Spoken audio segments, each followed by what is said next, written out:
Hi, everyone. I'm Samantha T, and welcome to another Fresh Fiction Video Book Club. I am so excited for today's guest. I have been reading her books for so long. I've been a fan of all of her series, and I've reread them multiple times, and we will be getting into all of them. So, with that, I am thrilled to introduce New York Times bestselling, USA list bestselling, international bestselling author Jennifer Estep. Jennifer, it's so good to see you again. Hey, it's good to see you too. And like I was saying, I've been a fan of your books, and I'm going to gush a little bit before we really get into the interview and let people know about the first time I met you.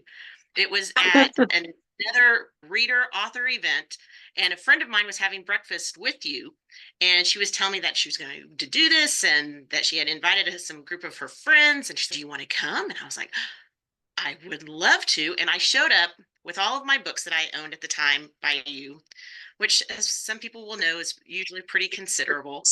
And everyone was being very nice and polite. And then there was this lull. And then I just started gushing because I'm like, here's my shot. I was sitting right across from me. I'm like, I just love your books. And you were so gracious about it. No, I appreciate it. Over the last couple of years, haven't had a chance to do a lot of in-person reader events, although Zoom has been great for that. But yeah, I always love talking to people about my books and just books in general. With that, how did you actually get started writing? I remember that you wanted to be a writer pretty much all of your life, right? Say so. And I always have to say that I owe it all to my mom because when I was a kid, she would take me to the library pretty much every Saturday, week in, week out, month after month, year after year. And that's really how I fell in love with books and reading in the first place. And then I would say in high school or maybe early college, I read a book that wasn't very good. At least I didn't think it was very good. And I thought, I can write something better than that. One summer during college, I wrote this very long, very bad epic fantasy book. It was really bad. It will never see the light of day unless I just publish it as this is what you don't do when you write a book. But I had been bitten by the writing bug and I wrote another book and then another book and then another book. And I wrote about 7 books over the course of about 7 years before I finally got an agent. And we sold Karma Girl, which is the first book in my big time superhero series. And that was my first published book back in 2007, which I can't believe it's been almost 20 years already. And that is probably about how long I've been reading you, because I remember finding Karma Girl at my local library. That's how I was first introduced to your books and started with the Big Time series. What was it for you to write? Because that's not a usual subject matter, I'll say, with the different superhero genres. Why did you decide that was the series or the genre that you really wanted to dig into first? Because it's not one that would jump out to most people. Yeah, I had always loved fantasy stories, especially superhero stories. I remember when I was a kid, I used to pretend that I was Linda Carter, Wonder Woman from the old TV show with the little cape around my shoulders, and I would spin around and stuff like that. So I always loved superheroes. When I really got serious about writing books and trying to get published, it was the 2000s. Oh, that seems so long ago now. And that was when paranormal romance was, like, probably at the height of its popularity. You had people like Sherilyn Kenyon, and then urban fantasy was coming up with Kim Harrison and Jim Butcher and just all kinds of fantasy books. And I remember reading a lot of the vampire and the werewolf and the witch books and thinking, I want to write something like that, but I want to write something a little bit different. And I thought, what do I know a lot about and what do I love? And superheroes popped into my mind. And I thought, I'm going to write this really zany and campy and over the top superhero spoof about focusing on all the things that I love about superhero stories, the secret identities that would be like ridiculously easy to guess in real life, and the alliterative names, and like the epic battles, and like the pow, biff, bam, cartoony sounds. And I just put that all in a book, and that became Karma Girl. And so then you migrate from doing campy superheroes to a series about an assassin, which again is one of my favorites. I love Jen Blanca, and I've reread the series so many times because I would read the earlier books with whenever a new one was coming out. So if you're writing about superheroes because you loved them and you knew so much, how did that transfer into an elemental assassin? As much as I love the Big Time series, it didn't sell very well, and the publisher didn't want any more books in the series. And again, that was when paranormal romance and urban fantasy were still at the height of their popularity. I thought, okay, I still want to write a fantasy book, but I want to write something a little bit different. What else do I know a lot about? And obviously, I'm from the South, as you can probably tell by my accent. And assassin stories were another thing that I always enjoyed. I always think that with an assassin, there are so many different ways to look at it. You can be really campy and fun with it. You could be really serious. And I wanted to get in the gray moral area of an assassin who knows that she's a bad guy, but she's okay with that. And then also for one of my earlier books that I had written, I actually wrote a cozy murder mystery. And in that book, the heroine's best friend had a barbecue restaurant called the Pork Pit. And I thought, what if I do write an assassin story and she does the barbecue restaurant by day and she takes down bad guys by night. And that was the kind of the start of Spider's Bite, my Elemental Assassin series. And I always think that you need to put out a cookbook. I really do. There were so many Everybody different says dishes that. for that. And then you've got the desserts that were in the Crown of Shards series that Everly did. I'm like, there's always a food element, and they always sound so good. It's interesting. So I write the book, and the things that I'm looking for in it are usually completely different than what readers pick up on it. And I want to say it was for the cozy murder mystery. I had sent it to someone, I don't remember who, and they were like, "Oh, you write about food really well." And I thought, you know what? I do write about food really well. And I thought, I'm going to put food in the Assassin series. And it's become one of my trademarks now. I try to slip a little Yes. food talk in every single one of my books. One of the other things that I've really picked up a lot from you is just the writing, I guess, business itself. Because just like you were saying with the big time series, hey, it just wasn't really selling enough. You've talked about that with some of your other series. And I remember one thread once where it's like, people don't wait until after the entire series is out to buy all the books because you want to read them all at once because the series might not complete because there's not enough interest. Can you talk some about that element of it, of working with traditional publishing and then also doing independent publishing, where it really is dependent on what are the readers interested in picking up and whether or not that determines what you continue writing, because it is a business with all of this. Yeah, it is definitely a business. We focus a lot on the creative element, but at the end of the day, it's dollars and cents. So many things are, whether for good or for bad. And if you sign a contract with a traditional publisher and your first book comes out, and say it's a trilogy, and most traditional publishers will do one book a year with an author. And so people buy the book and then they have to wait a year for the next book and then another year for the third book. And a lot of people do like to have all the books at once and just binge them out. But the publisher looks at the sales of the first book, and if it's not successful, then a lot of the times they won't maybe put as much marketing or advertising into the second book. And it's like a self-fulfilling prophecy where the sales just get smaller and smaller because the first book didn't get the sales and didn't get the reader's attention. But yeah, and if you can buy the book when it comes out, or ask your local library to get a copy of it, or post a review online, add it to your Goodreads or whatever. There are a lot of different ways to support authors. But yeah, especially with traditional publishing, if the first book in a series doesn't sell well, then it really hurts your chances of being able to continue the series or write more books in the world. And I also do a lot of indie publishing. And even with indie publishing, I have to look at sales. And because with the indie publishing, you're the publisher. You are responsible for all the production costs from the copy editing, the proofreading, the cover art. And then if you can't make your money back on the sales, then you really need to pivot and maybe think of a new idea that might appeal to more readers. And it's so hard, and it's a delicate balance to write what you love, but then also what will, help you make a living and support yourself and your family. So publishing is a very odd business to be in that way. And I think that's what's also so interesting is because your different series to me go across such different genres, right? I mean, we had the campy superheroes, we had the urban fantasies, you had a two YA, no wait, three YA series. I always combine the Mythos Academy there. But then going into paranormal spies and now with the sci-fi, what are the different elements of risk there? Because you are crossing genres with your stories, and is it really how much of that is the writing what your creative love is and where you have that interest versus what do you think the market is going to be and are the readers going to pick this up, and do you have Yeah. something else that's sitting there that you'd love to do, but just not really sure about the interest yet? And publishing, it's like it seems like it changes day to day, but it's also very pretty much moves in a circle. Like I was saying, in the 2000s, paranormal romance and urban fantasy were really popular, and then they trickled off and died. But now you have romantasy and cozy fantasy books are really popular right now. I think every author I know is writing either a romantasy or a cozy fantasy right now, myself included. Um, a lot of the times I will look at the market and say, okay, this is a popular genre right now. What kind of idea do I have that might fit into that genre? With the Mythos Academy, one of my first YA series, Harry Potter was like super popular again in the 2000s.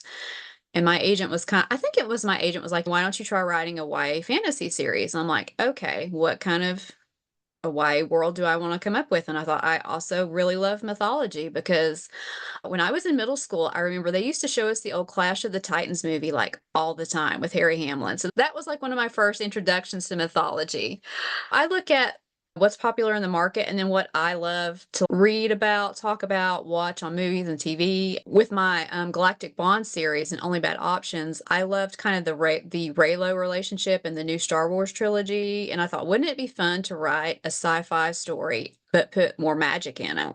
That was the inspiration for Only Bad Options, and, right now I'm working on a, epic fantasy slash romantasy book. It's gonna be, like, based on Robin Hood, because Robin Hood is something else that I've always loved. I've seen so many Robin Hood movies, it's not even funny. Oh, okay. I've got to ask then, what version is your favorite Robin Hood out of the movies? Okay, I have 2 favorite versions. My absolute favorite version is the Disney version. That was like the first Robin Hood I ever remember watching, and I love it. Actually, I watched it again recently. It's just so much fun, and the songs are great, and I just love it. And then my second favorite version is Robin Hood, Prince of Thieves with Kevin Costner and Alan Rickman, just because Alan Rickman is so freaking fantastic in that movie. It's not even funny. See, and this is why I like your book so much. There's so many commonalities on some of these things, I've got to tell you. And I remember when you were writing The Only Bad Options, that you were always making notes about, oh, I'm getting to another section where it's pew pew.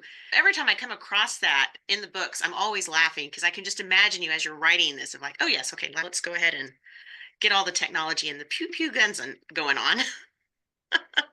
Yeah, I bought a T-shirt with the pew on it. I wear it to conferences. But yeah, I like a story that has a little bit of everything: action, adventure, magic, danger, romance. Like I remember I think I saw it online, somebody was like, if you had to pick a movie to describe your books, what would it be? And one of them, The Robin Hood with Kevin Costner, is one that would come to mind, and also True Lies with Arnold Schwarzenegger and Jamie Lee Curtis, because that's just like a really fun spy movie that has the action, the adventure, the danger, the romance, and all those elements in it. And how do you go about balancing all those different elements in the book? Are you finding that you have to go back and pepper some of those through during the edit mode, or is it a free flow as you're putting it down on paper? So I like to do what some I did not come up with the term. I've heard it several different places, but I call it a vomit draft. I've talked about this online too, where I just sit down and kind of spew out. When I'm doing a first draft, I try to write 5 or 6 thousand words a day, every single day till the book is done. It usually takes me about 3 weeks.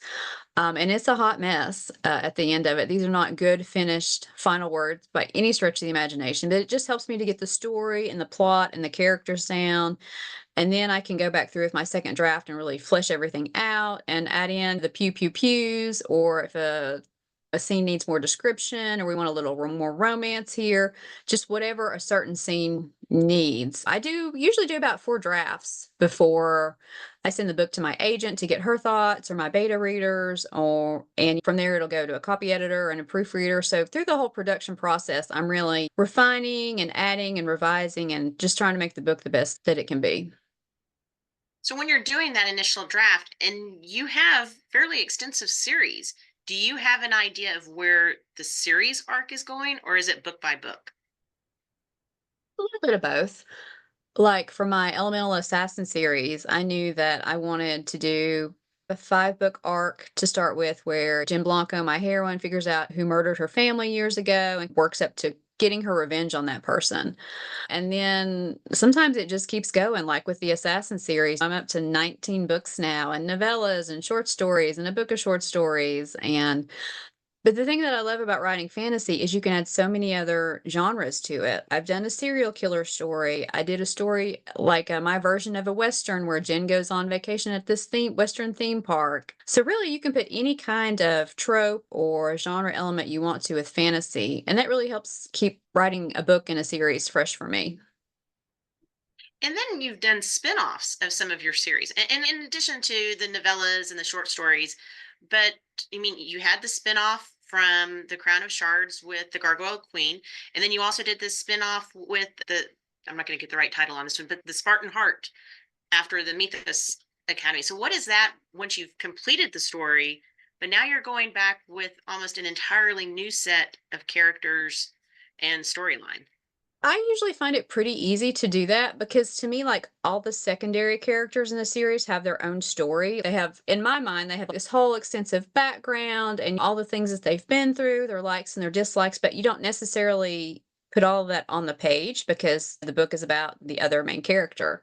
I always think that there's more story to tell. Like in Crown of Shards, we meet Gemma Ripley when she's a teenager, basically, and she goes through this really traumatic experience where she survives a royal massacre. And to me, that was like the perfect thing to show how that still impacts her as an adult. And that became the basis of my Gargoyle Queen series. So I always think that there's more story to tell for any of my characters.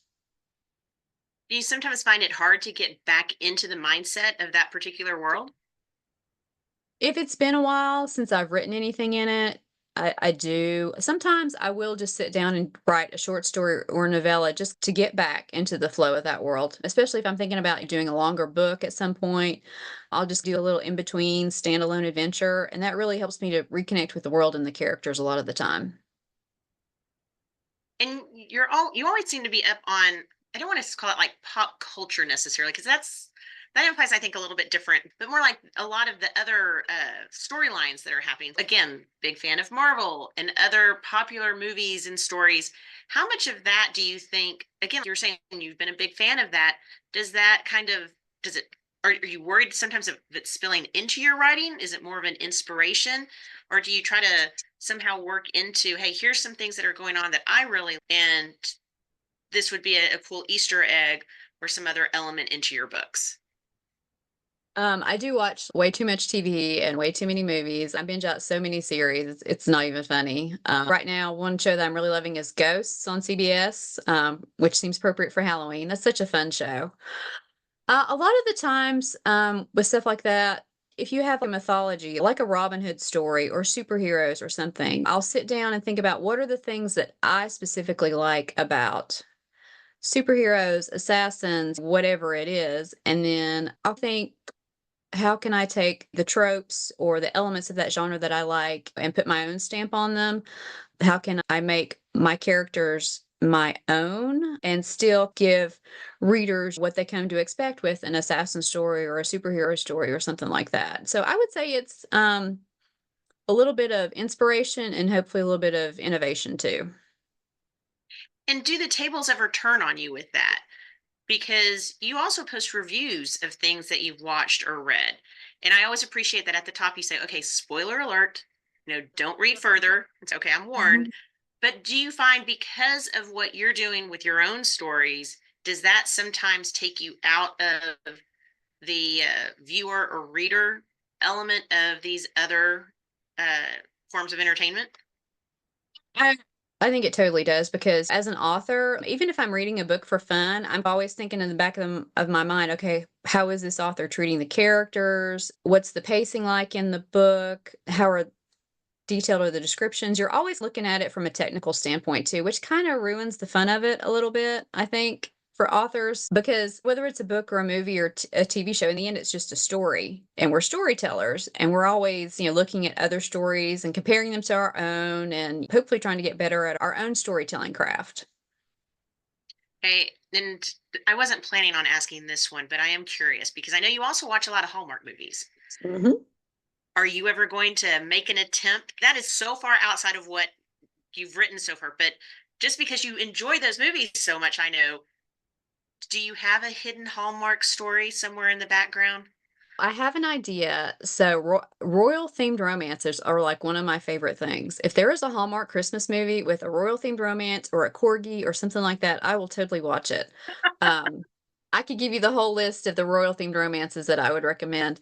I've tried to write like a royal contemporary romance a couple of times, and but it's so much a lot of romance is people talking about their feelings, and I love reading that, but I find that when I'm writing, I need the pew pew and the action and the adventure, and you don't necessarily get a lot of action adventure in something like a Hallmark movie. It's more about the feelings and the connection between the characters. But I would one of my bucket list thing goals as an author is to write like a Hallmark movie-esque screenplay. So we'll see if I ever get around to that. So you'll have that, but you'll still have some of the pew pew pews going on and the witty dialogue. And Hey, I think the Hallmark movies get a bad rap sometimes. Oh, they're all the same and blah, blah, blah. But they really, some of them in the past couple of years have been really clever. Like Three Wise Men and a Baby was like super fun. I love The Royal Nanny a couple of years ago, which was had the spy element to it. So I appreciate that Hallmark and Lifetime and Netflix, they're doing what we all do as authors. They're looking at the genre and the tropes and put different twists on them. definitely don't abandon the adventure series because those are the ones I love. And like I said, I always enjoy the banter and what's going on and what different spin. Um, but I do want to switch over and ask you some of our fresh fiction rapid fire fun facts. Okay. Okay. Got some new ones. And I'll start off with one kind of with the season. If they were real, would you rather run into a ghost or an alien? Ghost. Okay. If you could step into any one of your worlds, which one would you want to spend time in? I want to go to the pork pit and have Jim Blanco cook me some food. And she would do the dishes too. I can understand that. Okay. Would you rather go back in time and meet your ancestors or go forward and meet descendants? I'd rather go back in time and meet ancestors. And what time period do you think you'd want to go back to? Love to go back to the early 1900s and see my great grandparents and then my grandparents when they were kids, because we have some wild and crazy stories in my family about some things that happened, and I would like to know if they were true or not. How do you celebrate a new release? Honestly, release day is it's a lot of work because the book is out, people are finally reading it. I'm responding to a lot of comments and social media, making sure like all my ads are running and stuff. It's a lot of work, but it is very rewarding just that the book is done and it's out there and hopefully people will read and enjoy it. What was your favorite Halloween costume when you were growing up? I have to say that I only had one Halloween costume as a kid. Yeah, we didn't really do Halloween like they do it today. The kids do it today. I basically had a little black pointy witch's hat and a little black cape and my little orange plastic pumpkin, and that was my costume for about 5 or 6 years. I can relate to that. I was a big giant bunny for a number of years because mom made that costume and I was going to make full use of that. And after I finished it, my brother then wore it for several years. Oh, Oh, yeah. okay. At And a least lot you of got to wear it first. good point. Let's see. Who would be your dream writer collaboration? Have you ever thought about writing with someone? Mm. Not really. That is a tough question. I will say a couple of my favorite books are Sugar Daddy by Lisa Kleypas. I know a lot of people love her historical romances, but I love her contemporaries. To me, those are really great. I also love Beauty by Robin McKinley is one of my favorite books. It's a Beauty and the Beast fairy tale retelling. I think it would be really fascinating to sit down with her and just talk about world building and how she comes up with her characters and putting her own spin on the different fairy tales that we all know and love. Now, I'll go ahead and give a shout out. We didn't talk about it, but you did your own Beauty and the Beast version for another European anthology. Did. My books are pretty popular in Germany, and I actually got to go to Germany several years ago to the Frankfurt Book Fair, which was amazing. And the guy that served as my translator, his name is Christian. He is also a writer, and he did a he's done a couple of anthologies. I think now. I think I'm telling you right. Don't hold it against me if I'm wrong. And he asked me to participate And I thought, I want to write a Beauty and the Beast story. So I did, and it's called The Beauty of Being a Beast. And it's like a gender flipped where the girl is actually the beast and she's trying to figure out how to break the curse, and there's an evil sorcerer, and it's a lot of mayhem for I think about a 7,000 word short story. What childish thing do you still do as an adult? All of them. I'm just an middle-aging kid. Whatever makes me happy. I will still like squee over movies and books and TV shows. I will yell at the TV when football is on. I like having fun. What is the movie that you can just watch over and over again? I'll have several of those too. The Disney Robin Hood, Princess Bride. I really love Captain America: The Winter Soldier. I think that is the best Marvel movie, hands down.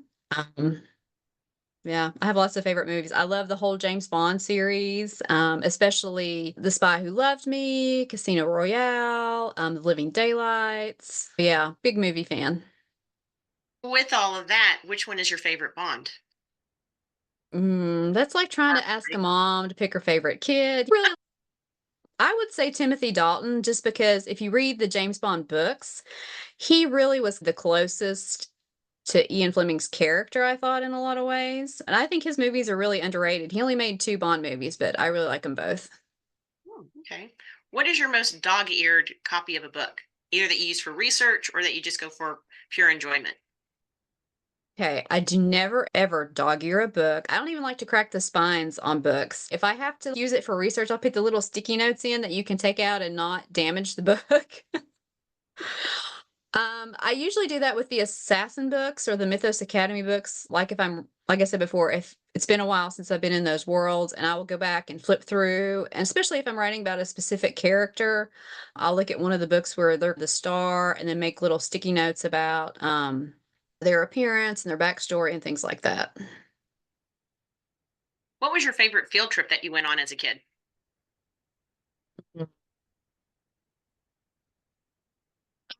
Loved going. We would either go to an amusement park or a zoo. And I always loved going to the zoo just because I love seeing all the animals. If you came with a warning label, what would it say? Southern and slightly crazy. Only slightly crazy. Depends Okay. on what day of the week it is.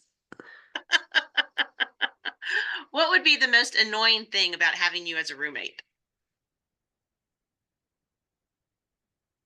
Really lots of things. I have a roommate list of demands for conferences. Don't talk to me first thing in the morning. Like, I want to get up. I just want some silence. I like to go to bed at 10 o'clock because I always tell people I turn into a pumpkin then. I don't want to hear any noise. I don't want any lights after 10 o'clock. I'm pretty annoying as a roommate, actually. What is your favorite snack on a road trip? Gummy bears. Yeah, I can back that one up. Yeah. You've been kidnapped, but they return you 2 hours later because you will not stop talking about what? Mm, Could be a lot of things. Since it's Halloween, say that they're giving me something with coconut in it. I will not stop complaining about coconut because I despise coconut, and they would have to probably bring me back home just to get me to shut up. Okay, no coconut then. All right. I'm Other very picky about food. other than books, what is something that you own a ridiculous amount of? A lot of different fandom stuff. I have a lot of Funkos. I have a lot of Captain America. I have some Robin Hood from the Disney movie. I have an insane amount of notebooks, pretty notebooks and pens, I think as a lot of authors do. Yeah, I've if once I like something, I really like it and I have to have all the stuff for it. Well, I know you always hate when people say, okay, you need to write faster. I get that. But we do want to know, what are you working on now and what can we look forward to? Alrighty. This baby just came out yesterday, only Cold Depths. This is book 4 in my Galactic Bonds sci-fi fantasy series. I'm actually working on book 5 right now. It's called Only Rogue Actions. It'll be out next year. I am also working on the third book in my Section 47 Urban Fantasy Spies with Magic series. That book is A Touch of Treachery, and it'll also be out in 2025. Also in 2025, I'm going to have another Write Your Own Cake essay, which it's about tips for writing a long series in case anybody's interested in writing or stuff like that. And then I'm also working on my Robin Hood romantasy book, so we'll see how that goes. Awesome. And I know you are on social media because I follow you across things. But for those who are not in the know, where is the best place for them to keep up with you? I am on Facebook, X, aka Twitter, Instagram. I'm on Threads a little bit. People can follow me on BookBub, Amazon, and Goodreads. And then you can also sign up for my newsletter. Awesome. Jennifer, thanks again for joining us today. But stick around for the happy hour with our readers where they will be able to ask you some questions. And I'll let you know, people, you need to go pick up her latest book. I am rereading this series now because I always reread her stuff when they come out. So I'm currently reading the first book, Only Bad Options. And I've got all these things to look forward to. Jennifer, thanks again. I really appreciate it. Thank you so much.